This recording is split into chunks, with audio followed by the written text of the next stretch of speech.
सहनौ भुनक्तु सह वीर्यं करवावहै तेजस्विनावधीतमस्तु मा विद्विषावहै। ओम शांति शांति शांति। हरि ओम।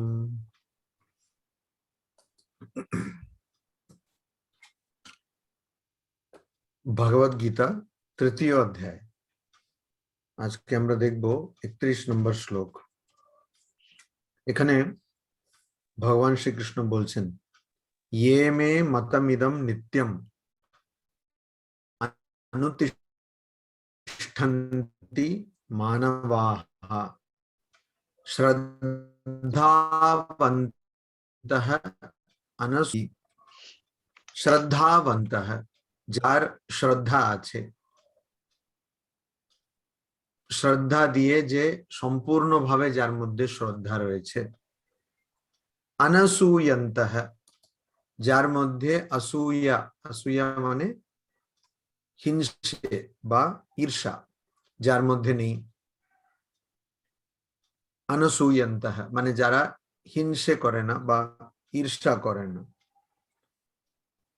ये যে মানবাহা মানুষ, মে আমার, ইদম এই, মতম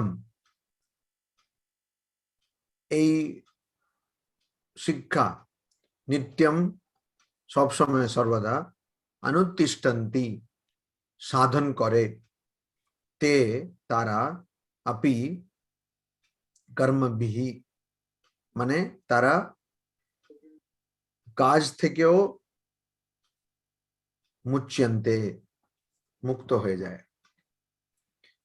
এর আগে শ্রীকৃষ্ণ বলেছেন 30 নম্বর শ্লোকে, ময়ি সর্বাণি কর্মাণি সন্ন্যস্য অধ্যাত্ম চেতসা নিরাশীহি নির্মমঃ ভূত্বা যুধ্যস্ব বিগত জ্বরঃ মানে সব কর্মকে আমার কাছে সমর্পণ করে দাও বা ত্যাগ করে দাও, আর অধ্যাত্ম চেতসা তোমার মনটাকে, তোমার প্রকৃত স্বরূপ যেটা আত্মা বা ব্রহ্ম, তাতে কেন্দ্র করে নিরাশীহি আশাটা ত্যাগ করে দাও, নির্মমঃ আশা ত্যাগ করে দাও, আর আমার এই কথাটা মমকার বলে এটাকে, মানে এটা আমার এই এই যে ভাব সেটাও ত্যাগ করে দাও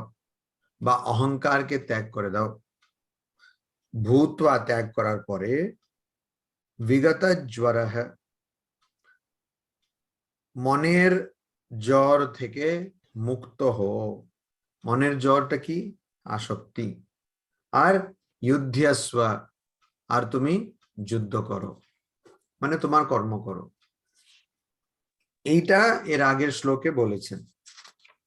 এখন এই শ্লোকে বলছেন যে সম্পূর্ণভাবে শ্রদ্ধা সহকারে যে ব্যক্তি আর অন্যদেরকে হিংসা করবে না বা ঈর্ষা করবে না, যারা এরকম থাকে আর যারা আমার কথাটা মেনে চলে, অর্থাৎ আমি যে এটা শিক্ষা দিচ্ছি, যেটা এখানে বলে দিচ্ছি, সেটাকে যারা একদম পুঙ্খানুপুঙ্খভাবে তারা মেনে সাধন করেন, তাদের কর্ম থেকেও মুক্তি হয়ে যায়।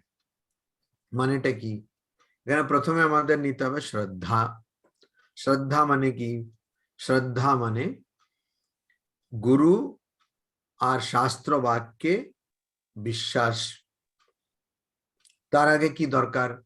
গুরুতে বিশ্বাস করার আগে নিজেকে বিশ্বাস করার খুব প্রয়োজন। নিজেকে কে বিশ্বাস করতে পারে? যে জানে যে গুরু যে বলছে সেটা আমি, সেই উদ্দেশ্যটা আমি পাবো।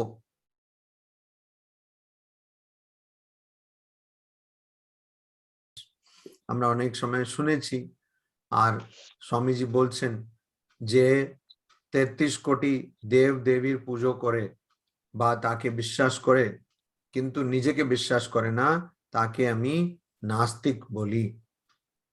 আস্তিক, আমরা নাস্তিক কাকে বলি? যারা ভগবানে বিশ্বাস করে না। কিন্তু স্বামীজি বলছেন না, যে হয়তো কোটি কোটি দেব দেবীকে বিশ্বাস করছে কিন্তু নিজেকে বিশ্বাস করে না, আমি তাকে নাস্তিক বলি। তো এখানে বিশ্বাস, আত্মবিশ্বাস কি করে আসবে?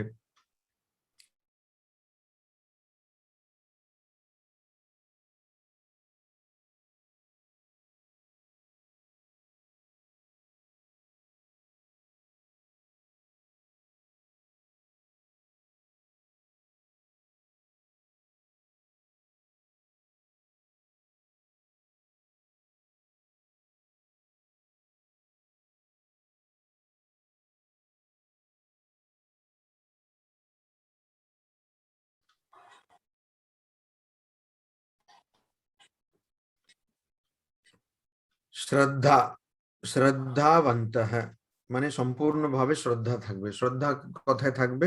নিজের মধ্যে আত্মবিশ্বাস থাকবে, আর গুরুর প্রতি বিশ্বাস থাকবে, আর শাস্ত্র গ্রন্থে বিশ্বাস থাকবে। এবারে নিজে যখন, ঠাকুর যেটা বলছেন, মন মুখ এক করতে হবে, বা ভাবের ঘরে চুরি করতে নেই, ভাবের ঘরে চুরি করতে নেই।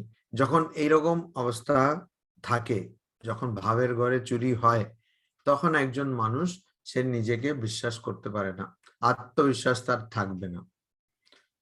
যতই তার ক্ষমতা থাকুক না কেন, যতই তার অনেক কিছু করার ক্ষমতা থাকলেও সে আত্মবিশ্বাস তার মধ্যে থাকবে না, কারণ সে বলছে একটা জিনিস, করছে একটা জিনিস, ভাবের ঘরে চুরি করছে। এই জন্য আত্মবিশ্বাস যদি আমাদের থাকতে হয়, তার জন্য প্রথম জিনিস আমাদের যা করা, সেটা হচ্ছে সত্য রক্ষা। এই সত্য রক্ষা ছাড়া যার আত্মবিশ্বাস থাকে, সেটা আত্মবিশ্বাস নয়, সেটা হচ্ছে বেপরোয়া হয়ে থাকা। অর্থাৎ মানে সে কাউকে পরোয়া করে না। সেটা সেটা আর আত্মবিশ্বাসের মধ্যে অনেক পার্থক্য, এটা আমাদের বুঝতে হবে। আমরা অনেকে বলি আত্মবিশ্বাস নেই, আত্মবিশ্বাস নেই। যেই আমার মনের মধ্যে একটা কোনো চুরি ঢুকে গেছে, মানে আমি বলছি একটা জিনিস, করছি একটা জিনিস, তখনই আমার আত্মবিশ্বাস আর থাকে না, আত্মবিশ্বাস হারিয়ে ফেলি আমি। এটা আমাদের বুঝতে হবে। তো প্রথমে আমার মন আর মুখকে এক করতে হবে, আর আত্মবিশ্বাস তখন আসবে। যখন আত্মবিশ্বাস আসবে, তবেই আমি গুরুকে বিশ্বাস করব। নিজের উপরে যখন বিশ্বাস নেই, আমি গুরুকে বিশ্বাস করব না, কোনোদিন হবে না। নিজের উপরে বিশ্বাস না থাকলে কেউ অন্য কাউকে বিশ্বাস করতে পারে না। এজন্য যারা নিজেকে ক্ষমা করতে পারেন না, তারা অপরকে ক্ষমা করতে পারেন না। মানুষ মাত্রই ভুল করে, এজন্য সবার ক্ষেত্রে কিছু না কিছু ভুল হয়ে থাকে, সবার দ্বারা হয়ে থাকে, কিন্তু তারা নিজেকে ক্ষমা করতে না পারলে তারা অন্য কাউকেও ক্ষমা করতে পারে না। নিজেকে যে ভালোবাসতে পারে না, সে কাউকে ভালোবাসতে পারে না।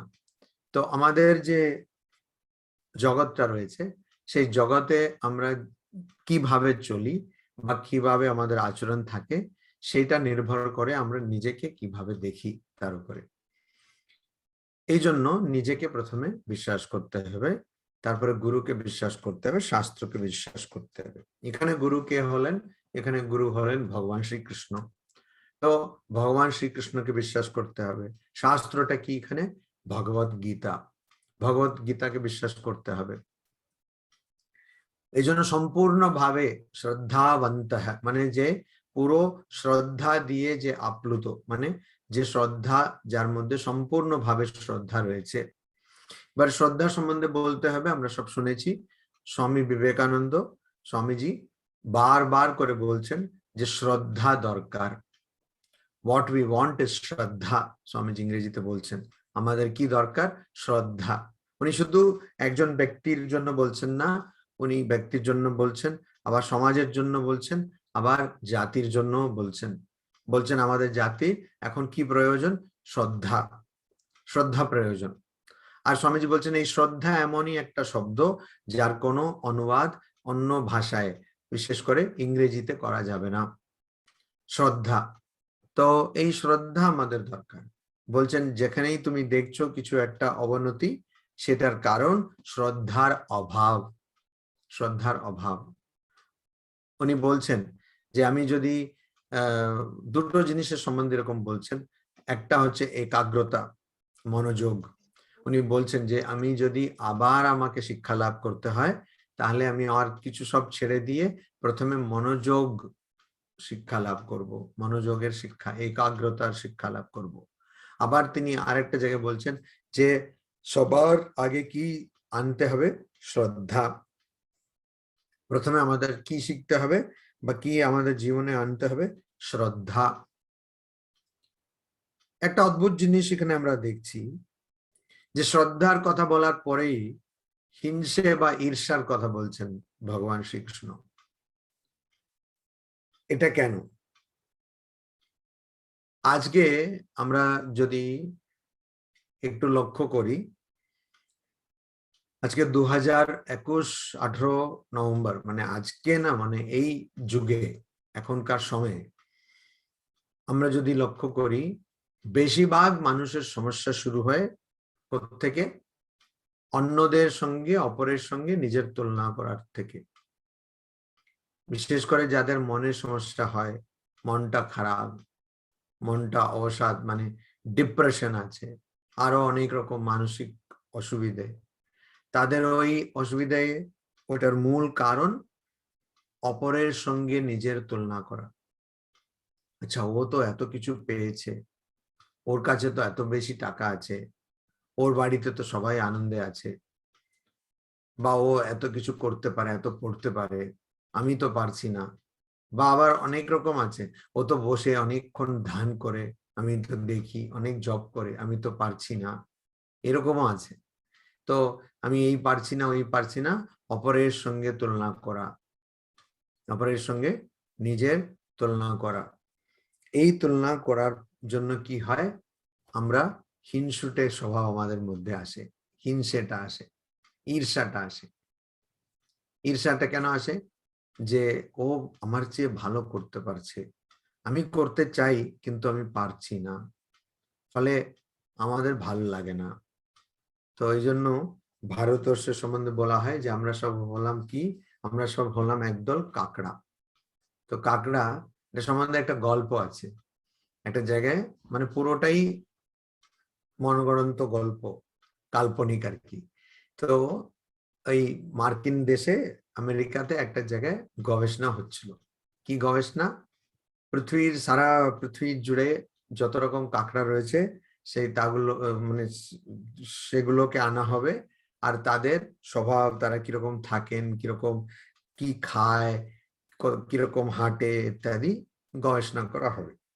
সবাইকে বলে দেওয়া হয়েছে যে ভালো করে ওই যে পেটিতে বা ডাব্বাতে পাঠাবে, তাতে একটু এরকম ফটো করে রাখতে হবে, যাতে ওদের বাতাসের অসুবিধা না হয়, একটু খাওয়া রাখতে হবে, কিরকম ওটাকে সাজিয়ে পাঠাতে হবে, কেন পাঠাতে হবে তো অনেক দেশ থেকে, যাতে ওরা পালিয়ে না যায় ওই জন্য, বা মরে না যায় ওই জন্য ওইরকম সব নির্দেশ দেওয়া আছে, আর সেই নির্দেশ অনুযায়ী সবাই পাঠাচ্ছে। কিন্তু ভারতবর্ষ থেকে একটা ডাব্বা এরকম গেল, আর দেখা গেল সেটা পুরো খোলা, মানে তাতে কোনো ঢাকনাও ছিল না পর্যন্ত, পুরো খোলা, আর একদল কাকড়া তার মধ্যে রয়েছে। তো ওই আমেরিকার যে এই গবেষণার যে লোকটি ছিলেন, তিনি খুব রেগে গেলেন। এই ভারতের এইটাই সবসময়, ইন্ডিয়াতে আমরা একটু কিছু বললেই ওরা বোঝে না, ঠিক মতন করে না, এরকম করে গালাগাল দিতে শুরু করলেন। আবার যা হয় আর কি, ওইরকম গবেষণার জায়গায় কয়েকজন ভারতীয় ছিলেন, তো ওখানে একজন ভারতীয়, একজন ইন্ডিয়ান, তিনি বললেন, না না না স্যার, আপনি বুঝতে পারছেন না, এখানে ব্যাপারটা অন্য। বলছে কি ব্যাপার, কি ব্যাপার? বলছে এগুলো হচ্ছে ভারতবর্ষের কাঁকড়া। বলে তাতে কি হলো? বলে না, ওইটাতে যদি একটা কাঁকড়া বাইরে বেরোনোর চেষ্টা করে, অন্যরা সব মিলে ওকে টেনে দেবে। তো এটা হচ্ছে গ্রেট ইন্ডিয়ান ক্র্যাব স্টোরি, মানে ভারতবর্ষের মহৎ কাঁকড়ার গল্প। তো এটা এটা হয়। আমাদের অসুবিধা হচ্ছে যে আমি ভালো না হলেও চলবে, আমার যে প্রতিবেশী বা আমার সঙ্গে যে রয়েছে ও যেন ভালো কোনোদিনই না হোক, এটা। তো এই জন্য এখানে শ্রীকৃষ্ণ বলছেন যে না হলে এটা অদ্ভুত না, শ্রদ্ধার কথা বলার পরে ঈর্ষার কথা কেন বলবেন? তো এটাই শ্রদ্ধাবন্তঃ অনসূয়ন্তঃ, যখন আমার মধ্যে আমার বিশ্বাস থাকবে তখন আমি আর কারোর পরোয়া করব না। তারা অন্যরা আমার চেয়ে ভালো হলেও আমার ওটা দিয়ে কিছু মাথা ব্যথা হবে না, আমার চেয়ে খারাপ হলেও আমি সেটা নিয়ে খুব বেশি চিন্তা করব না।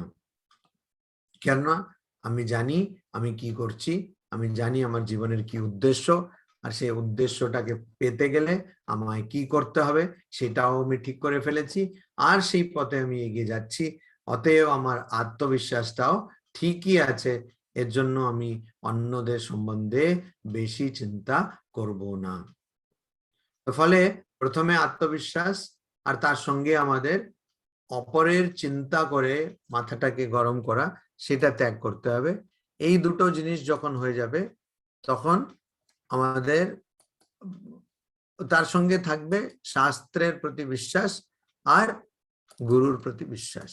এই সব তিনটে জিনিস থাকলে কি হবে, যেটা শ্রীকৃষ্ণ বলছেন, ভগবান শ্রীকৃষ্ণ বলছেন, সেই জিনিসটা হবে কি, ইয়ে মানবাহা, যে মানুষগুলো মে মতম, আমার কথা, নিত্যম অনুতিষ্ঠন্তি, সব সময় আমার কথা মেনে চলবে, তে, তারা, আপি কর্মবিহি মুচ্যন্তে, তারা কর্ম থেকেও তারা মুক্ত হয়ে যাবে। অর্থাৎ আমি কি বললাম এর আগে, যে অনাসক্ত হয়ে আশাটা ত্যাগ করে, মমকার অহংকার ত্যাগ করে যা কাজ করতে হবে সেটা করে যেতে হবে, আর সব কাজ আমাকে সমর্পিত করতে হবে।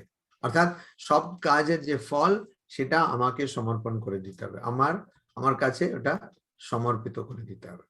এই যে কথাটা ভগবান শ্রীকৃষ্ণ বলছেন, এই কথাটা যদি মেনে কেউ কাজ করে তাহলে ওর কোনো কর্ম থাকবে না, অর্থাৎ ওর কোনো কর্ম করার ইচ্ছা আর ক্রমশ চলে যাবে, তো কর্মগুলো শেষ হয়ে যাবে।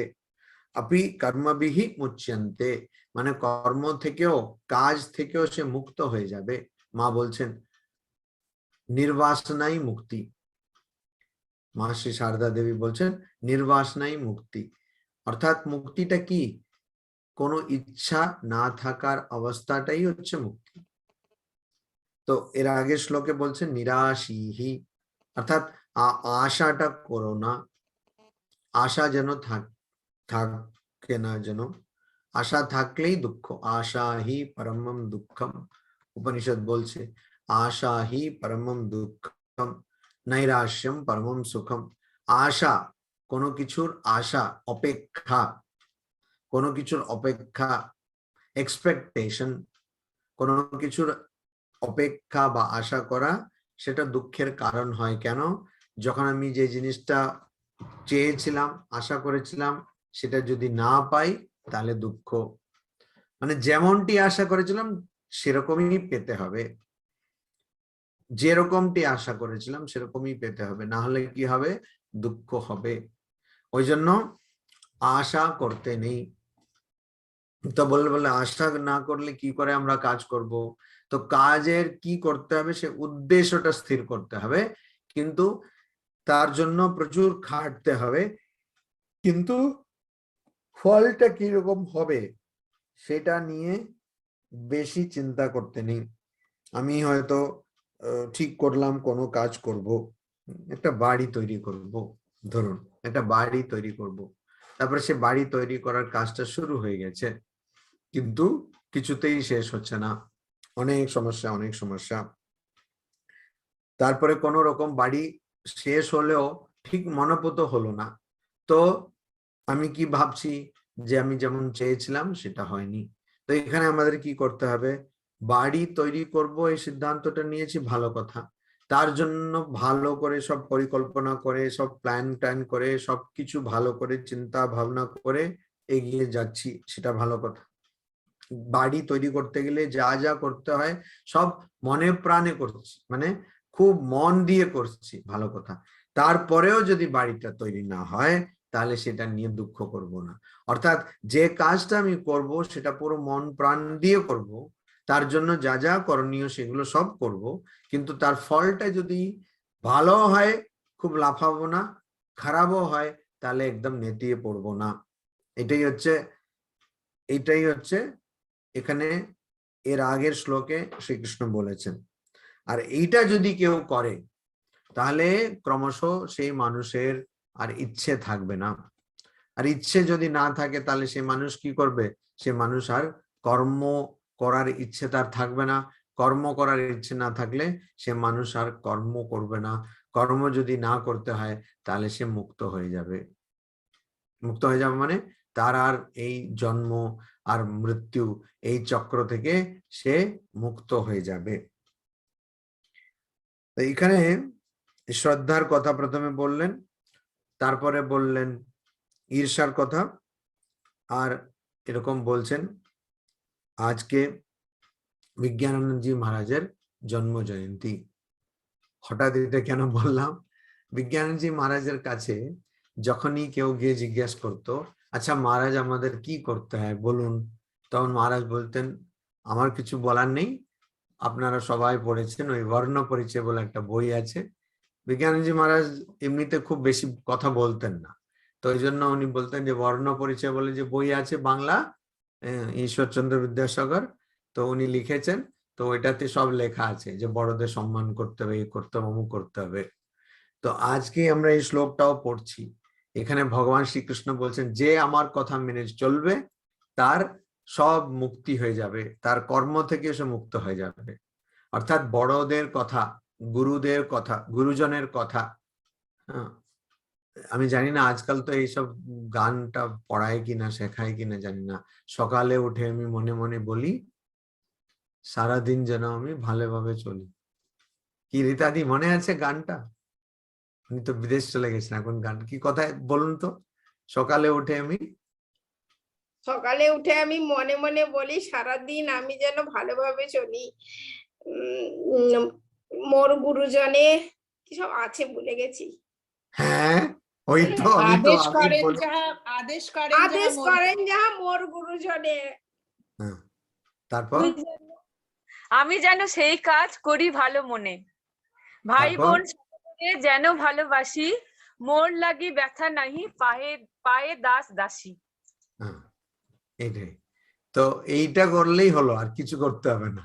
এটা বিজ্ঞানজি মহারাজ বারবার করে বলতেন, যারাই জিজ্ঞেস করতো তাদেরকে উনি বলতেন যে দেখো তোমাদের সব বলা আছে, ছোটবেলা থেকেই তোমরা সব শুনে আসছো, এটা করলেই হলো। তো ওই কথাটাই এখানেই বলা আছে, ইয়ে মে মতমিদম শ্রদ্ধাবন্তঃ, ইয়ে মে মতমিদম নিত্যম অনুতিষ্ঠন্তি মানবাঃ শ্রদ্ধাবন্তঃ অনসূয়ন্তঃ মুচ্যন্তে তেপি কর্মবিহি। মানে যদি আমার কথার মতন তোমরা চলো, যে মানুষ চলবে সে কর্মফল থেকে সে মুক্ত হয়ে যাবে, কর্ম করার আসক্তি থেকে, ইচ্ছা থেকে সে মুক্ত হয়ে যাবে। ইদম মাতম মানে আমি এই যে বললাম, তার মানে এর আগে যেটা বলেছেন সেইটাই ওইরকম নিতে হবে, বা এখন অব্দি আমি গীতাতে যা বললাম সেইটা দুরকম মানে নেওয়া যাবে। কিন্তু যেহেতু এর আগের শ্লোকে যেটা বলেছেন সেটা খুব কাছে, এই জন্য ইদম মাতম, মে মাতম ইদম, আমার এই কথাটাকে যে পুরো ভাবে সম্পূর্ণভাবে মেনে চলবে তার কোনো কর্মই থাকবে না, কর্ম থেকে মুক্ত হয়ে যাবে। তো মা বাবার কথা মেনে চলতে হবে। এখন আপনারা জিজ্ঞেস করবেন যে মহারাজ আপনি কি মা বাবার কথা মেনেছিলেন? সন্ন্যাসী হয়ে গেলেন তো, তো মা তো নিশ্চিত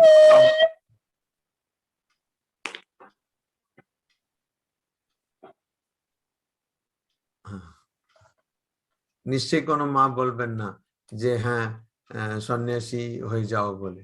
তো এটা ঠিক হয়েছে? তো এইগুলো হচ্ছে এমনি তর্কের জন্য প্রশ্ন করা। আমরা ঠিকই বুঝতে পারছি কিরকম কথার কথা বলা হচ্ছে এখানে। তো যদি কেউ ধরুন এতে যেতে চায়, কোনো আর্মিতে যেতে চায়, সেনায় ভর্তি হতে চায়, তাহলে ওকেও হয়তো মা বাবা ওকে হয়তো বলবেন যে না এরকম করো না ইত্যাদি। তো একটা উচ্চ আদর্শের জন্য সেটা করা যেতে পারে, উচ্চ আদর্শের জন্য করা যেতে পারে, কিন্তু ওই রকম আবার কত হয়।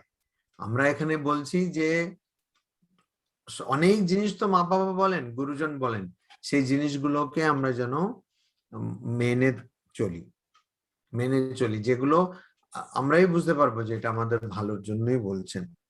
তো এটা মেনে চলার খুব দরকার। আবার এখানে শ্রদ্ধা কথাটা বলতে বিশ্বাস বোঝায়।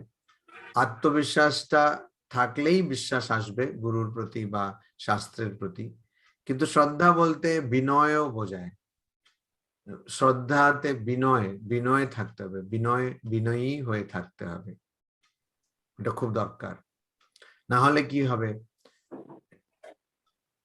এই ভগবদ গীতাতেই পরে দানের কথা বলা আছে, দানটা কিরকম করতে হবে। তো ওখানে বলছে শ্রদ্ধা সহকারে ধ্যান করতে হবে, দান করতে হবে, দান শ্রদ্ধা সহকারে দান করতে হবে। মানে আমি দান করছি বলে আমি একদম খুব অহংকার যেন আমার না থাকে, আমি দান করতে পারলাম সেটা। তুলসীদাসী যতদূর আমার মনে আছে বলছেন, যখন তুমি দান করবে তখন তোমার হাতটা যেন উপরে না থাকে, নিচে থাকে, যেন ভগবান তোমাকে এই সুযোগটা দিচ্ছেন যে তুমি দান করতে পারছো, তো তোমাকে এত ক্ষমতা দিচ্ছেন যে তুমি দান করতে পারছো। তো এখানে দান করার ক্ষেত্রেও বিনয়ের দরকার আছে।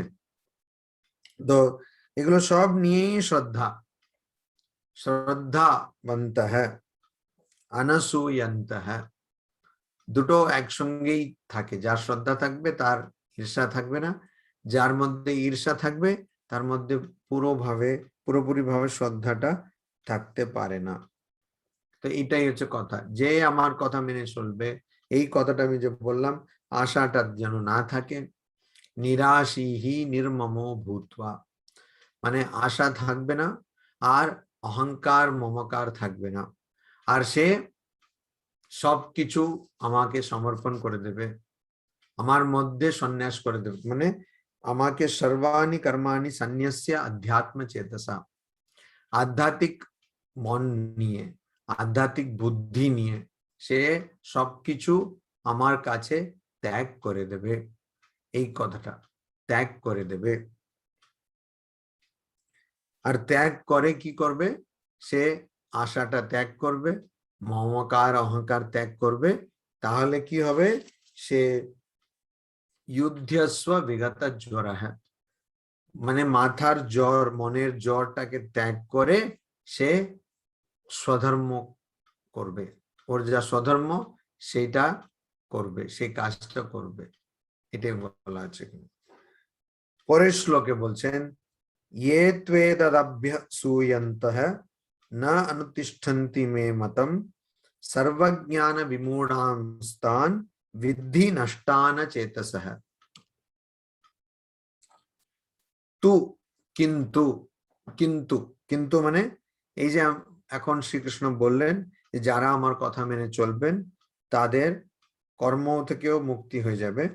তো কিন্তু মানে যারা এরকম করবেন না, কিন্তু ইয়ে যারা এতৎ এই মে মতম আমার কথা বা আমার শিক্ষা, আমার নির্দেশ, অভ্যসূয়ন্তঃ সে আমার কথাটাকে অবহেলা করে, আমার কথাকে তিরস্কার করে, না অনুতিষ্ঠন্তি সেটা মেনে চলে না বা তার সাধন করে না, সে ব্যক্তি সে মানুষ কিরকম, সর্বজ্ঞান বিমূঢ়ান, সে সব জ্ঞানেই সে বিমূঢ়, অর্থাৎ সব জ্ঞানটাই, কোনো জ্ঞানটাই সে ঠিক মতন বোঝেনি।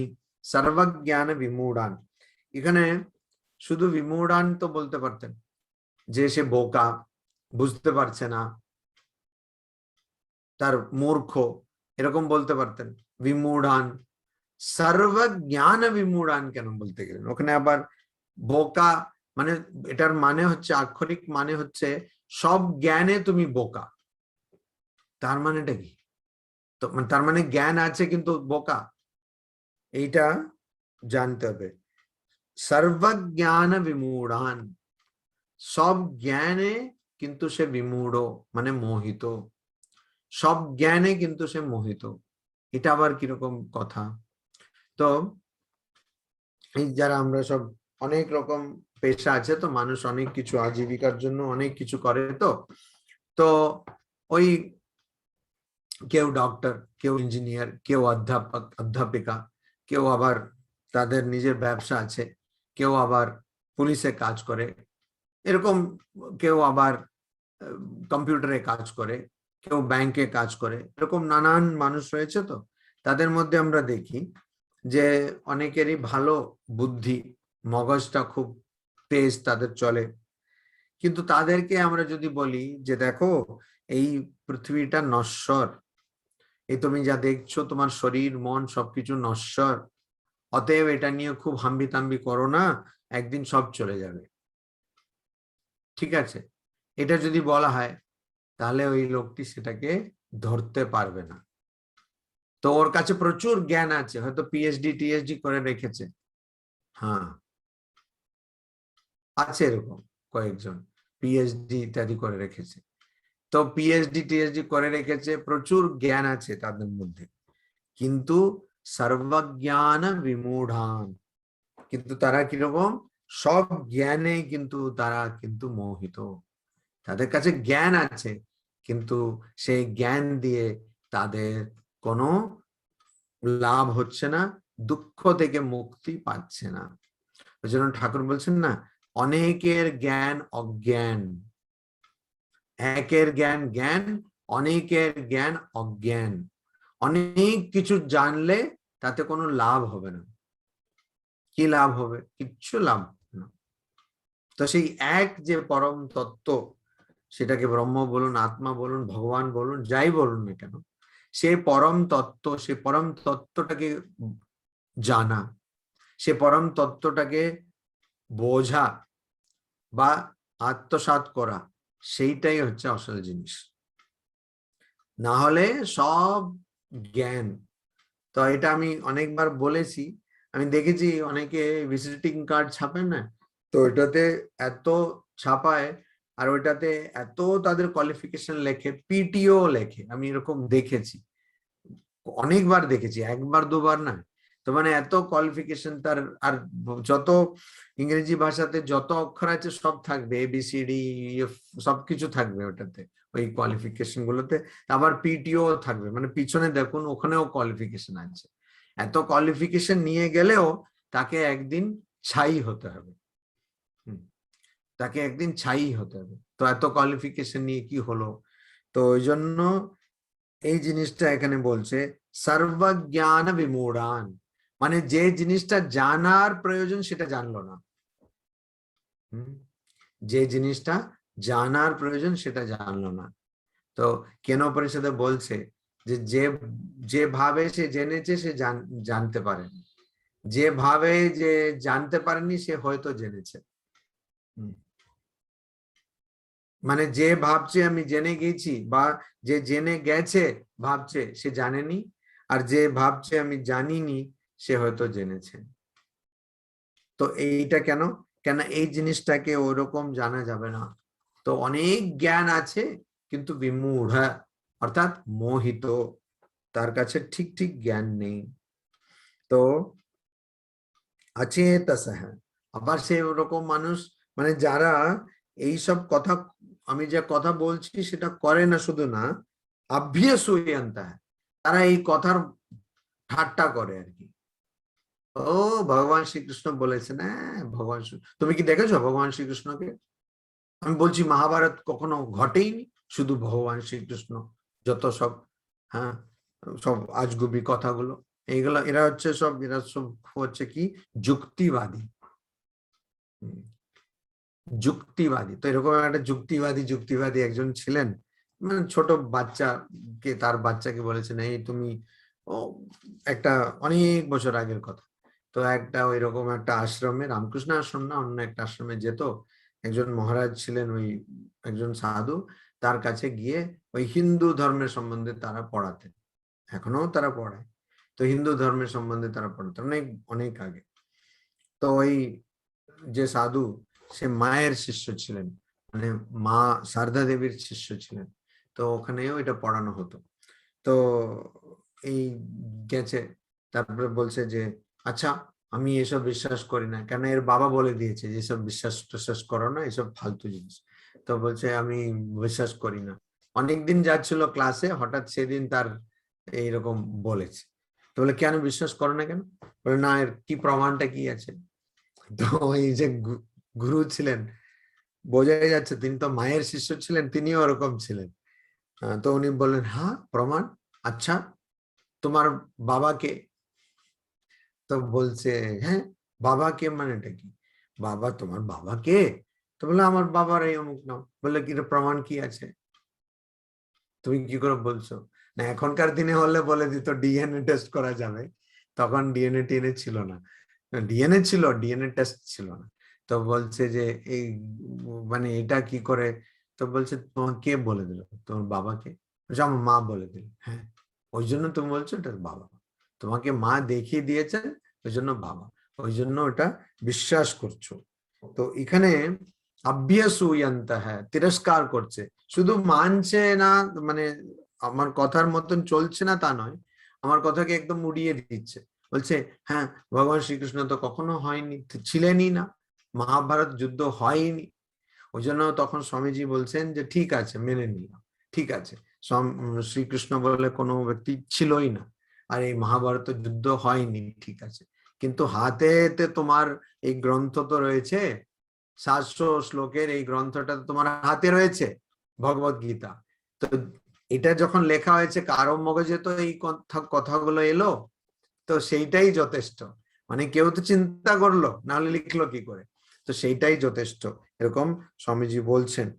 তো এখানে যে ভগবান শ্রীকৃষ্ণের কথা মানে না, মানে শ্রদ্ধা তার নেই, গুরুকে শ্রদ্ধা করে না, গুরুকে শ্রদ্ধা করে না।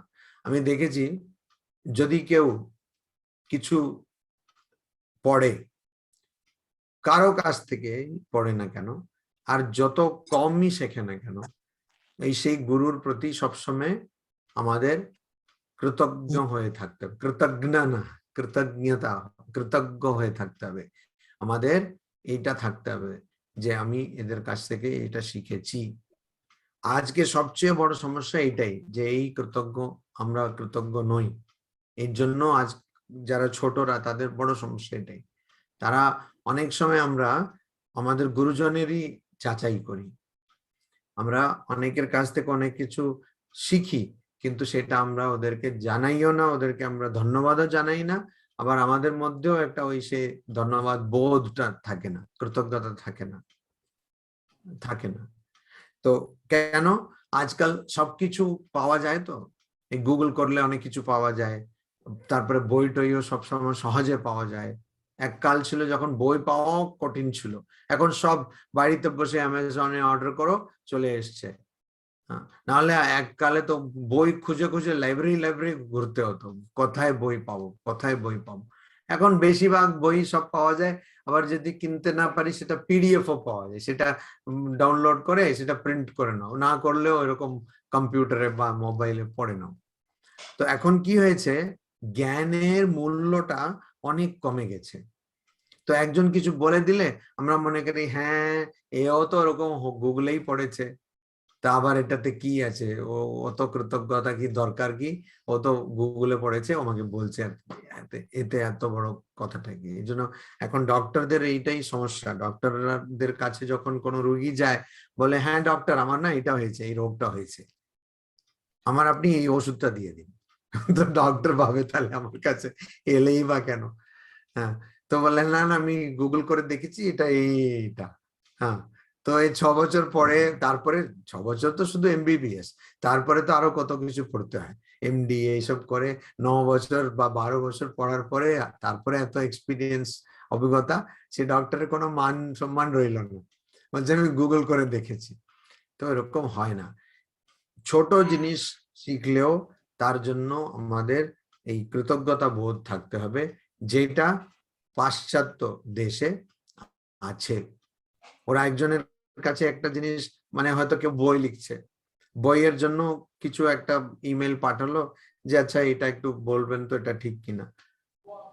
অদ্ভুত লাগে, অবাক কাণ্ড, বই হওয়ার পরে সে অ্যাকনলেজমেন্টস বলে একটা পুরো অনেক পাতা, তাতে বলবে যে এই জিনিসটার জন্য আমি অমুককে ইমেল লিখেছিলাম আর তিনি এটা আমাকে জানিয়েছেন।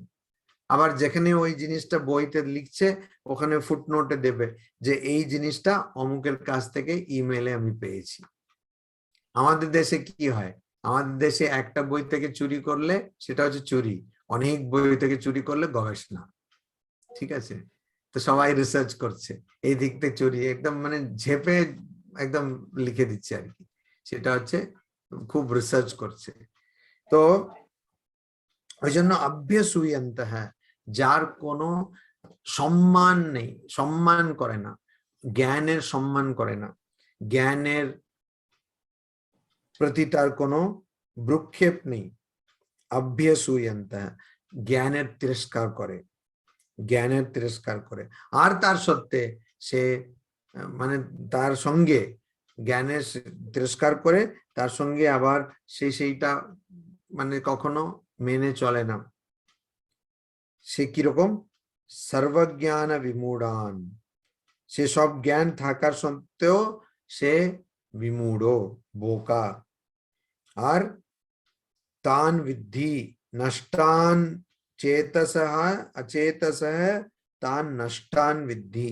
তো তারা নষ্টান অচেতসঃ, অচেতসঃ মানে তার মধ্যে আর বিবেক থাকে না, মানে চেতস মানে হচ্ছে মন, অচেতস মানে যার মন নেই, তো ওরকম তো মানে হবে না, যার মধ্যে বিবেক নেই, কোনটা ঠিক কোনটা ভুল এই বিবেকটা হারিয়ে ফেলে। ঠিক ভুল, ঠিক বেঠিক, তো ঠিক আর ভুল এটা যদি আমি ঠিক মতন সবসময় জানি তাহলে আমার জীবনে কোনো অসুবিধা হবে না। অসুবিধা এলেও সেটাকে আমি ভালো করে বুঝতে পারবো বা ওই অসুবিধা থেকে আমি বেরিয়ে আসতে পারবো। তো আমার এটা জানতে হবে কোনটা ঠিক কোনটা ভুল, আর সেইটা হচ্ছে বিবেক।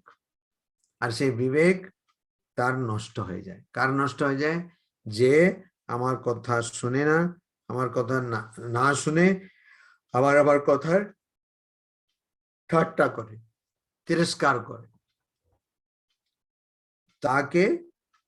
তাকে কি হতে হবে, সে এমনিতে মূর্খ, আর তার বিবেক নষ্ট হয়ে যায়। বিবেক নষ্ট হয়ে যাওয়ার জন্য সে নিজেও নষ্ট হয়ে যায়। তান নষ্টান বিদ্ধি, তাদেরকে, এরকম মানুষ যারা আমার কথাকে ঠাট্টা করে আর নিজে কিছু করে না, তাদেরকে জানবে যে তাদের মধ্যে কোনো বিবেক নেই, বিবেক না থাকার জন্য বিচার নেই, বিচার না থাকার জন্য তারা নষ্ট হয়ে যায়, অর্থাৎ তাদের খুবই খারাপ হয়। নষ্ট মানে তারা নিজের স্বরূপকে বুঝতে পারে না। নিজের স্বরূপ, আমি আমার শরীর নই, আমার মন নই, আমার শরীর আর মনের একটা এক্সপায়ারি ডেট আছে, সেদিনে ও মরে যাবে, কিন্তু আমি যে প্রকৃত আমি আত্মা বা ব্রহ্ম, আমার কিরকম অবস্থা, আমার কোনো এক্সপায়ারি ডেট নেই, সচ্চিত আনন্দ, আমি সবসময় শাশ্বত হয়ে থাকবো, শাশ্বত হয়ে আছি।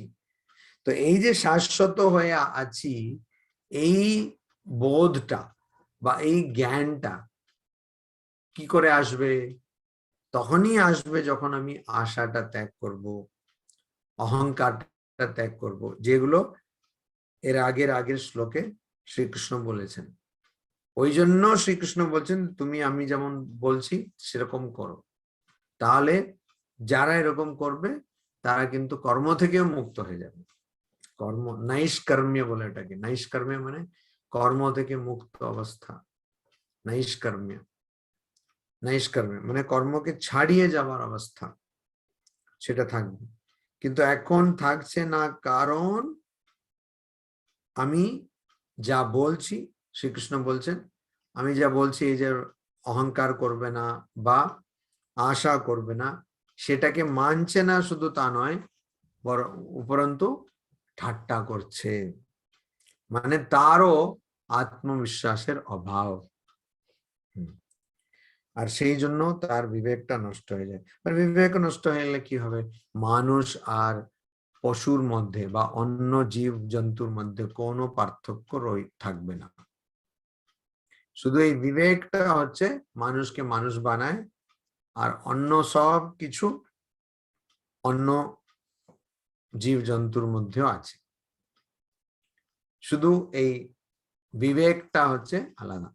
তো বিবেক যদি না থাকে তাহলে মানুষ কি হয়ে যাবে? মানুষও পশু হয়ে যাবে, মানুষও পশু হয়ে যাবে। তারপরে শ্রীকৃষ্ণ বলছেন, সদৃশম চেষ্টতে স্বস্যাহ প্রকৃতেঃ জ্ঞানবানপি প্রকৃতিম यान्ति ভূতানি নিগ্রহ কিম করিষ্যতি। বলছেন জ্ঞানবান, যার জ্ঞান আছে সে জ্ঞানবান, যার আচার্য আছে, আচার্য মানে গুরু, সে আচার্যবান, যার ধন ধন মানে টাকা পয়সা সম্পত্তি, ধন আছে সে ধনবান, যার কাছে জ্ঞান রয়েছে সে জ্ঞানবান। তো জ্ঞানবান মানে একজন জ্ঞানী মানুষ। জ্ঞানী মানুষকে, জ্ঞানী মানুষ যে ইন্দ্রিয় বিষয়েতে আসক্ত নয়, সেরকম জ্ঞানী। জ্ঞানী মানে ঠিক ঠিক বলতে গেলে সেটাই, যে ইন্দ্রিয়তে আসক্ত নয়, ইন্দ্রিয় বিষয়তে আসক্ত নয়, সেই হচ্ছে জ্ঞানী। তো জ্ঞানবান আপি, একজন জ্ঞানী মানুষও স্বস্যাহ প্রকৃতে সদৃশম চেষ্টতে, সে নিজের স্বস্যাহ নিজের প্রকৃতে और प्रकृते सदृशम चेष्टते, प्रकृति अनुযায়ী, সদৃশম মানে অনুযায়ী, মানে প্রকৃতির মতন, নিজের স্বভাবের মতন। একজন জ্ঞানী মানুষও নিজের স্বভাবের মতন, সে নিজের মধ্যে যে সংস্কার রয়েছে তার মতন করে সে কি করে? সে চেষ্টাতে, সে কর্ম করে, সে কর্ম করে। তা মানে কি রকম কর্ম করে? নিজের মধ্যে যে সংস্কার রয়েছে সে সংস্কারের প্রভাবে সে কর্ম করে। স্বামীজি বলছেন একটা খুব বড় কথা বলছেন, বলছেন যে লোকটি সবসময় খারাপ কাজ করে আসছে, খারাপ কাজ খারাপ কাজ খারাপ কাজ, এমন একটা অবস্থা আসবে যে সে ভালো কাজ করতেই পারবে না। ভালো কাজ তাকে, আচ্ছা স্বামীজি বলছেন যে আরো খারাপ কাজ একে খুঁজে খুঁজে বার করবে, মানে ওর কাছে খারাপ এগুলো যাবে, কেননা ও খারাপ কাজ করেছে। ঠিক সেরকম ভালো যে করে তার কাছে ওই ভালো কাজগুলো, আরো ভালো কাজ আরো ভালো কাজ তার কাছে যাবে, মানে ওকে আরো করতে হবে। তো এইটাই হচ্ছে এখানে বলছেন যে একজন মানুষ সে কাজ করে, যদিও সে জ্ঞানী, তাহলেও কিন্তু নিজের স্বস্যাহ প্রকৃতেঃ, নিজের প্রকৃতি, নিজের প্রকৃতি মানে নিজের স্বভাব, স্বভাব সদৃশম, স্বভাব অনুযায়ী চেষ্টাতে তারা কাজ করে। ভূতানি প্রকৃতিম यान्ति, এটা আমি এর আগেও হয়তো বলেছি, উদ্ধৃত করেছি। ভূতানি প্রকৃতিম यान्ति, ভূত মানে অবশ্যই ভূত নয়, ভূত মানে হচ্ছে জীব, যত জীব রয়েছে জীবগুলোকে প্রকৃতি यान्ति, জীবগুলো কি করে? সেগুলো সব প্রকৃতির অনুকরণ করে, মানে প্রকৃতি যেমনটি আছে সেরকম তারা ব্যবহার করেন। প্রকৃতি মানে কি? প্রকৃতি মানে তার সংস্কার, প্রকৃতি মানে তাদের সংস্কার। यान्ति निग्रह किम करिष्यति, তো জ্ঞানী মানুষও প্রকৃতি নিজের স্বভাব বা সংস্কার অনুযায়ী কাজ করে। তো প্রকৃতি সব লোককে, মানে সবার স্বভাব, সে ওই স্বভাব মানুষকে প্রেরিত করে কাজ করতে, বা স্বভাব টেনে যায়। यान्ति মানে একটা মানে এটাও হয় টানা। তো স্বভাব বা প্রকৃতি, একজনের প্রকৃতি সেটা ওই মানুষকে একটা একটা দিশায় টেনে নিয়ে চলে যায়। তো ওইরকম হয় এখানে। নিগ্রহ কিম করিষ্যতি, মানে এখানে ওটাকে আটকানোর চেষ্টা দিয়ে কি হবে? নিগ্রহ মানে ওটাকে নিয়ন্ত্রণে আনার চেষ্টা। নিগ্রহ কিম করিষ্যতি মানে সেটা কি করবে, সেটা দিয়ে কি লাভ হবে? না, কোনো লাভ হবে না। লাভ হবে না এই কারণে যে যদি আমি মনে করি যে আমি আমার সংস্কার ছাড়া, মানে আমার সংস্কার থাকা সত্ত্বেও আমি একদম সম্পূর্ণভাবে আলাদা কিছু করব, এরকম যদি আমি মনে করি, না না না ওই মন টন আমাকে কিছু করতে পারবে না, আমি বাস আমি যা করব, আমি যা ভাববো তাই করব, মনের কিছু না, এরকম যারা বলে তারা বোকা। তারা বুঝতে পারছেন না যে মন কত সাংঘাতিক জিনিস, তারা বুঝতে পারছেন না। তো আমাকে আগে বুঝতে হবে যে এটা খুবই কঠিন, এটা খুবই কঠিন। ইংরেজিতে একটা প্রবাদ আছে, fools rush where angels fear to tread. অর্থাৎ যেখানে যারা জ্ঞানী মানুষ তারা ওটা করতে খুব সংকোচ করেন বা তারা খুব চিন্তা করেন, ওখানে বোকারা কি করে একদম লাফিয়ে ওটা করে ফেলে। মানে ও জানে না তো এটার মধ্যে কি রয়েছে বলে। তো মনের নিগ্রহ খুব কঠিন, কিন্তু মনের নিগ্রহ করে কি হবে যতক্ষণ না আপনার মধ্যে স্বভাবটা রয়েছে। তো প্রথমে আমাদের কি করতে হবে, আমাদের সংস্কারটাকে পাল্টাতে হবে। সংস্কারকে কি করে পাল্টানো যায়? স্বামীজি খুব সহজে বলছেন, দেখো আমি যা করছি, আজকে যা অনুভব করছি সেটা আমারই কর্মের ফল। তা যদি হয় তাহলে ভালো বার্তাটা এইটা যে আমার ভবিষ্যতে যা হবে সেইটা আমার হাতে এখন রয়েছে। ভবিষ্যতে আমি যা কর্মফল পাবো সেটা আজকের কর্মের উপরে নির্ভর করছে। অতএব আমি ভালো কর্ম করে যাব। যদি আমার জীবনে কিছু খারাপ কর্ম আর তার কর্মফল থাকে তাহলে আমি বেশি ভালো করলে কি হবে, ওই কর্মফলটা মানে মিটে যাবে আর কি। ভালো আমি করলাম, আমি একটা ভালো কর্ম করলাম আর দুটো বাজে কর্ম করেছি, তাহলে আরো একটা ভালো কর্ম করলে হিসাব মিটে যাবে। এরকম হিসাব করা যায় না। এই জন্য ভগবত গীতাতেই শ্রীকৃষ্ণ বলছেন গহনা কর্মনাম গতিহি, মানে কর্মের গতি, মানে কোন কর্ম কোন ফলটা আনবে সেটা খুব গহনা। গহনা মানে গভীর। কবয়োঃ অপি অত্র মোহিতাঃ, এই ব্যাপারে কবি মানে ঋষিরাও এখানে কিন্তু মোহিত হয়ে রয়েছেন। ওই জন্য এইটা করার জন্য আমি এই ফল পেলাম এরকম বলা যাবে না যদিও, কিন্তু আমার সংস্কারটাকে আমি পাল্টাতে পারবো। আমার যদি সংস্কার ভালো করতে হবে, আমি বেশি ভালো কাজ করে আমার সংস্কারকে আমি পাল্টাতে পারবো। যখন আমি আমার সংস্কারকে পাল্টাবো তখনই আমার মনটাকে নিয়ন্ত্রণে আনতে পারবো। ওই জন্য বলছে প্রকৃতিম ইয়ান্তি ভূতানি নিগ্রহ কিম করিষ্যতি। যখন প্রকৃতি সব জীব জন্তুকে তাদের স্বভাব, মানে প্রকৃতি মানে তাদের স্বভাব বা সংস্কার, যখন ও টেনে নিয়ে চলে যাচ্ছে তখন মনটাকে বসে আনা বা নিয়ন্ত্রণে আনা ওই চেষ্টাটা বৃথা, ওটা দিয়ে কিছু হবে না। প্রথমে আমাদের কি করতে হবে, আমাদের সংস্কারটাকে ঠিক করতে হবে।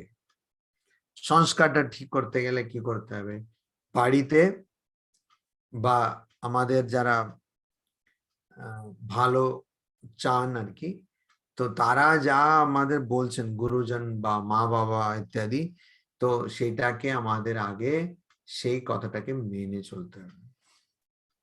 সে কথাগুলোকে মেনে চলতে হবে। কথাগুলোকে মেনে চললে স্বাভাবিকভাবে আমার সংস্কারটা ভালো হবে। আমার সংস্কারটা যদি ভালো হয় তাহলে কি হবে, আমি তখন আমার মনটাকে নিয়ন্ত্রিত করতে পারবো, নিগ্রহে আনতে পারবো।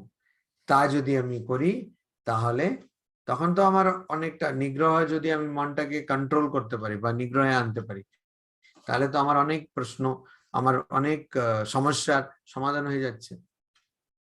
তখন প্রকৃতিম ইয়ান্তি ভূতানি হবে না, কেন আমি নিজে ভাববো, নিজে চিন্তা করে করব, আমার সংস্কারটা অত প্রবল থাকবে না, তো ক্ষীণ হয়ে যাবে, সংস্কারটা ক্ষীণ হয়ে যাবে, তার বলটা কমে যাবে, ক্ষীণ হয়ে যাবে। তো সেইটা এখানে করতে হবে। এই জন্য বলছে প্রকৃতিম ইয়ান্তিম ভূতানি নিগ্রহ কিম করিষ্যতি, যারা জ্ঞানবান আপি প্রকৃতে স্বস্যাহ প্রকৃতে চেষ্টতে, তারা সদৃশম চেষ্টতে, তো তারা নিজের প্রকৃতির অনুযায়ী বা নিজের সংস্কার অনুযায়ী তারা কাজ করে। কেননা প্রকৃতি সবাইকে মানে ওরকম নিয়ে যায়, ইয়ান্তি ভূতানি, সব জীবকে প্রকৃতি ওরকম নিয়ে আসে, মানে ওদেরকে ওদের ওদের চালিয়ে দেয় আর কি। সব জীবকে প্রকৃতি, এখানে আমি যখন প্রকৃতি বলছি, প্রকৃতি মানে হচ্ছে একজনের স্বভাব বা সংস্কার, তো সংস্কার চালিত করে, সবাইকে চালিত করে, এমনকি জ্ঞানী মানুষকেও তাই করে। এই জন্য নিগ্রহ কিম করিষ্যতি, ওইটাকে আটকানো কি করে যাবে বা আটকালে কি হবে ইত্যাদি এখানে বলা আছে। এখানে কথাটা মানে কি, ভগবান শ্রীকৃষ্ণ বলছেন যে আমি যা বলেছি এটা যারা শ্রদ্ধা সহকারে তারা মেনে চলবে, তাদের কর্ম থাকবে না। এই কথাটা যিনি বলা আছে এখানে 30 নম্বর শ্লোকে। নাও এই যে কথাটা উনি বললেন শ্রীকৃষ্ণ, এইটা কিন্তু অনেকের করতে পারবে না। প্রথমে করতে চায় না একটা জিনিস, ওটা আলাদা। যেখানে বলছে অভ্যাসুয়ন্তঃ, মানে সে তিরস্কার করে আর করতে চায় না, কিন্তু করতে চায় কিন্তু করতে পারবে না, এইরকম লোকের সংখ্যাটাই বেশি, এরকম লোকের সংখ্যাটাই বেশি, মানে অনেক বেশি, অনেক বেশি। তো তাদের অবস্থা কি? যেমন দুর্যোধনের অবস্থা, বলছে জানামি ধর্মম নাচমে প্রবৃত্তিম, ধর্মটা কি এটা আমি জানি কিন্তু আমি করতে পারছি না। জানামি অধর্মম নাচমে নিবৃত্তিম, অধর্মটা কি আমি জানি কিন্তু আমি ওখান থেকে সরিয়ে যেতে পারছি না, নিজেকে সরাতে বা না করে থাকতে পারছি না। তো এইটাই এখানে সমস্যা, আমাদের মধ্যে যে প্রকৃতি বা সংস্কার রয়েছে সেটা আমাদের টেনে দিচ্ছে। একজনের সামনে রাখা হয়েছে রসগোল্লা বা গোলাপ জামুন, সে খুব বলছে যে না আমার তো সুগার হয়ে গেছে, সুগার হয়ে গেছে ভাবছে, তারপরে আপনি কিছুক্ষণ পরে দেখুন ওই রসগোল্লাও নেই, গোলাপ জামুনও নেই, সুগারও হয়েছে, সব ঠিক আছে। ঠিক আছে, এই কিছুদিন আগে এখানে একজন ভদ্রলোক এসেছিলেন, সব সপরিবার এসেছিলেন, খুব ভালো ভদ্রলোক, ভালো একটা সংস্থায় কাজ করেন ইত্যাদি। তো ওদের একটা মেয়ে, বড় মেয়ে, একটা ছোট বাচ্চা মানে ছেলে, দুজনই আবার তারা খুব বুদ্ধিমান, তারা এখন চেস খেলছে, চেস শিখছে আর কি। তো তারা খেলছে ইত্যাদি, সব ঠিক আছে। তো আমি যখন ওরা এলো, তো ওরা যখন ওই বাচ্চারা ওই ক্লাস করে একটা অনলাইন ক্লাস, তো আমি ওদের বলেছিলাম যে দেখো তুমি যদি আশ্রমে আসো তাহলে আমি তোমাকে গোলাপ জামুন খাওয়াবো, তোমরা কি আর গোলাপ জামুন খেয়েছো? তো ওরা খেয়েছে, ওইসব মিক্স পাওয়া যায় না, মিক্স গোলাপ জামুন, সেটাতে কোনো ছানা টানা তো থাকে না, সেটা এমনি একটা বেসন টাইপ একটা থাকে, সেটাকে নিয়ে বানিয়ে একটা খেয়েছে। আমি বললাম ওইটা গোলাপ জামুন হয় না, বাঙালি ছাড়া কেউ গোলাপ জামুন, এইরকমই আমি বলেছি, বাঙালি ছাড়া কেউ গোলাপ জামুন বোঝে না। তো আমি বললাম এখানে বাঙালি একটা দোকান আছে, ওর নাম হচ্ছে বিকাশ বাবু সুইটস হোম, সুইট। তো বিকাশ বাবু আছেন, বিকাশ বাবু চলে গেছেন, হোটেল তুলেছেন অনেকদিন আগে। বিকাশ বাবুর দুটো দোকান আছে, এখানে আছে, তারপরে কেরালাতে অনেক জায়গায় আছে, এখানে দুটো দোকান আছে। আমরা ওই বিকাশ বাবুর এনে খাওয়াবো। তো তারা এলেন, তাদের সঙ্গে কথাটা তো হলো, বিকাশ বাবু তো আমি ভুলে গেলাম তখন তখন ও বললো হ্যাঁ আপনি বলেছিলেন, তো আমি কিছু বলেছিলাম না। তখন ও বলছে যে হ্যাঁ হ্যাঁ আপনি বলেছিলেন, বাচ্চা মেয়ে বলছে যে আপনি বলেছিলেন এই গোলাপ জামুন, না ঠিক। সঙ্গে সঙ্গে আমি অর্ডার দিলাম, সুইগি জিন্দাবাদ, সুইগি অর্ডার দিতেই ও গোলাপ জামুন এলো। আর সেদিন আরো একটু ভালো ছিল, মানে এমনিতে ভালো থাকে, সেদিন আরো একটু ভালো ছিল, তার মধ্যে আবার গোলাপের পাপড়ি টাপড়ি দিয়ে, মানে বিশাল ফাটাফাটি ব্যাপার আর কি, বড় বড় গোলাপ জামুন। আর তারা এটা মুখে রেখে তাদের মুখটা পাল্টে গেল, কেন এরকম আদৌ জীবনে খায়নি তারা। যাই হোক, আমি খাওয়াতে খুব ভালোবাসি। হ্যাঁ, তো ওই ভদ্রলোকও চুপটি করে খাচ্ছেন। তো আমি বললাম আরেকটা, তো একটা খেলেন আর সবাইকে আমি আরেকটা অফার করছি, ঠিক আছে আপনি আরেকটা নেবেন, তো আরেকটা নেবেন। তো উনি বলছেন হ্যাঁ দেবেন কি এরকম। তখনও মহিলা বলছে স্বামীজি এর তো 300-র বেশি সুগার। তাহলে হ্যাঁ 300-র বেশি, আপনি তো কোনো উচ্চবাচ্য করলেন না তো যে এই মিষ্টিটা খাওয়া। হ্যাঁ এরকম তো সুগার থাকে, তো আমি তো করি না কিছু, আমি যা পাই খাই। মানে এত মানে একদম স্থিতপ্রজ্ঞের মতন বলে দিলেন যে না আমার তো কিছু। তো এইটাই হচ্ছে সমস্যা। সমস্যা এখানেই যে আমি জানি যে আমাকে না খেয়ে থাকতে হবে, কিন্তু আমি পারছি কই? আমি পারছি না, তো আমার দ্বারা এটা সম্ভব হচ্ছে না, কেন আমার ভিতরে রয়েছে মিষ্টি খাবো এই ইচ্ছা। তো এখন মিষ্টিটা সামনে রেখে দিলে বা এলে আমি বলে ঠিকই আছে, একদিন আর মিষ্টি খেলে থোড়ি আর সুগার বাড়বে, বা পরে গিয়ে আর একটা কিছু খেয়ে নেব, ওষুধ একটু বেশি একটু খেয়ে নেব, তাতে আর কি এমন মহাভারত শুদ্ধ হবে? এটাই হচ্ছে সমস্যা, বুঝলেন? ওই জন্য বলছে প্রকৃতিম ইয়ান্তি ভূতানি নিগ্রহ কিম করিষ্যতি। এটাকে ভুল বোঝা চলবে না যে আমার স্বভাব দ্বারাই তো আমি চালিত, ফলে আমি নিয়ন্ত্রণটা করবোই না, দরকারই না। কথাটা হচ্ছে যে স্বভাব দ্বারা চালিত জেনে আমাকে নিয়ন্ত্রণ করার আগে আমার স্বভাবটা আগে পাল্টাতে হবে, স্বভাবটা আগে আমাকে পাল্টাতে হবে। যেমন এই যারা ইলেকট্রিক, একটা বাড়িতে কোথাও ফিউজ হয়ে গেল, আপনি তারপরে ফিউজ ওয়্যারটা উড়ে গেল, তারপরে নতুন ফিউজ ওয়্যার লাগালে আবার উড়ে যাবে, যতবার লাগাবেন ওটা উঠে যাবে, বা ট্রিপ হয়, ওটাকে আপনি তুলে দিলে আবার টপ করে ট্রিপ হয়ে যাবে। কেন?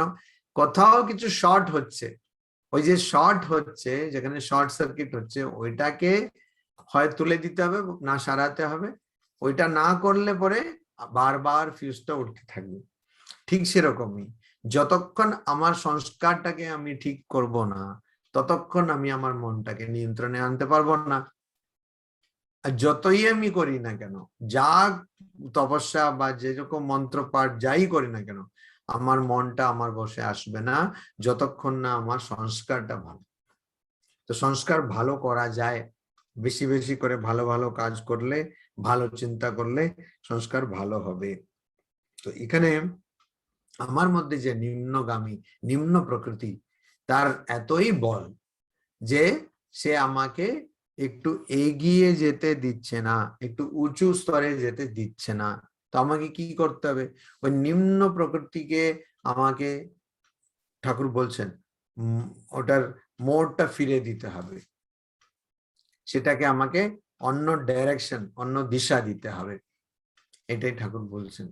তো ওই নিম্ন প্রকৃতি থাকবে, কিন্তু সেটাকে আমাকে মানে এত করে দিতে হবে। এখন একটা জায়গায় ধরুন সবসময় ওখানে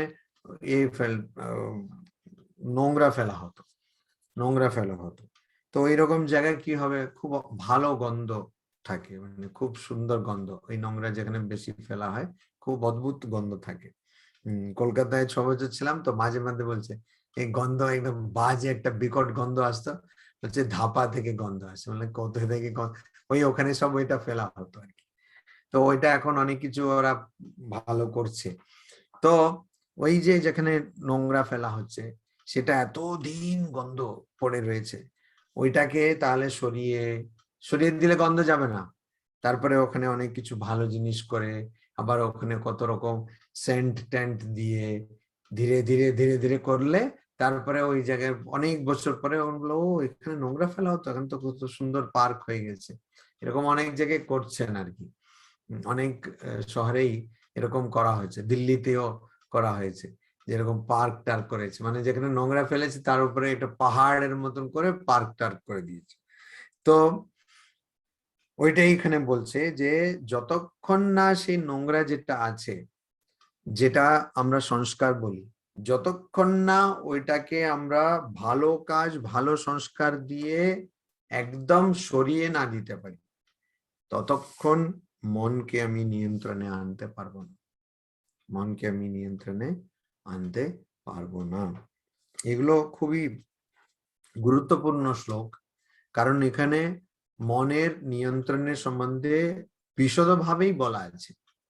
ভগবদ গীতার একটা সবচেয়ে বড় জিনিস হচ্ছে যে ভগবদ গীতা শুধু আপনাকে দর্শন বলে দিচ্ছে তা নয়, ভগবদ গীতা আপনাকে কিন্তু সাধন পথও একদম হাত ধরে দেখিয়ে দিচ্ছে, কিন্তু সেটাকে বুঝতে হবে যে এইটা এখানে বলা হচ্ছে বলে এটা বুঝতে হবে। শুধু ভগবদ গীতা পারায়ণ করে হবে না, ওটার মানে বুঝলে তখন আমরা জানবো যে ও আচ্ছা এরকম করতে হবে। তো প্রথম হচ্ছে আমার ভালো সংস্কার, পুরো ভালো ভালো সংস্কার আমার মধ্যে আসবে, তারপরে আমি মনটাকে নিয়ন্ত্রণ বশে আনতে পারবো।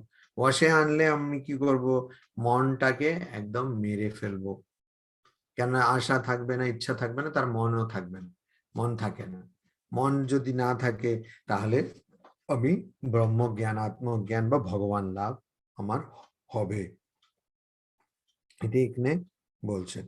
ওম শান্তি শান্তি শান্তি। হরি ওম তৎসৎ।